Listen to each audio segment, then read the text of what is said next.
శరన్నవరాత్రుల్లో శక్తి స్వరూపిణి అయిన జగన్మాతని 5వ రోజున స్కందమాతగా అలంకరించి పూజిస్తారు.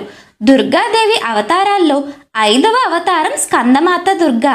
స్కంద అంటే కార్తికేయుడు, మాత అంటే తల్లి అని అర్థం. కార్తికేయుడు తల్లిని స్కందమాత అంటారు.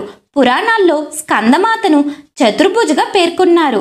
ఆమె 4 భుజాలతో 3 కళ్ళతో సింహాన్ని వాహనంగా చేసుకుని ఉంటుంది. ఒక చెయ్యి అభయముద్రతో ఉంటే మరో చెయ్యి తన ఒళ్ళో చిన్నపిల్లాడి రూపంలో కూర్చున్న కార్తికేయుడిని పట్టుకుని ఉంటుంది. మిగతా 2 చేతుల్లో కమలాలు పట్టుకుని ఉంటుంది. దేవి భాగవతంలో ఈ అమ్మవారిని కమలంపై కూర్చున్న పద్మాసనిగా వర్ణించారు. దైవత్వంతో నిండిన కాంతితో స్వయం ప్రకాశితగా అమ్మవారు కనిపిస్తారు. ఆమె చేతుల్లోని కమలములు శక్తికి, స్వచ్ఛతకు ప్రతీక. అలాగే జగన్మాత వాహనమైన సింహం ధైర్యానికి, శౌర్యానికి ప్రతీక.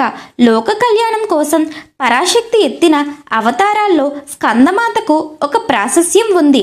మాతృత్వంలో అత్యుత్తమ శిఖరంగా స్కందమాతను వర్ణిస్తారు.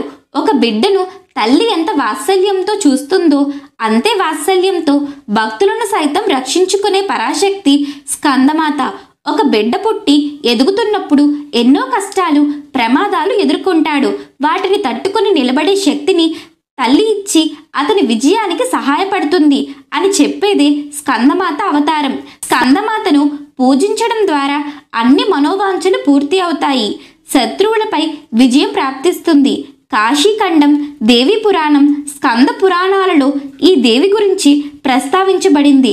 ప్రముఖంగా స్కంద పురాణంలో స్కందమాత గురించి ఎక్కువగా ప్రాశస్యం మనకి కనిపిస్తుంది. ఆమె కథ తారకాసురుడనే అసురుడి దుష్టకృత్యాల నేపథ్యంలో మనకి ఎక్కువగా వినిపిస్తుంది.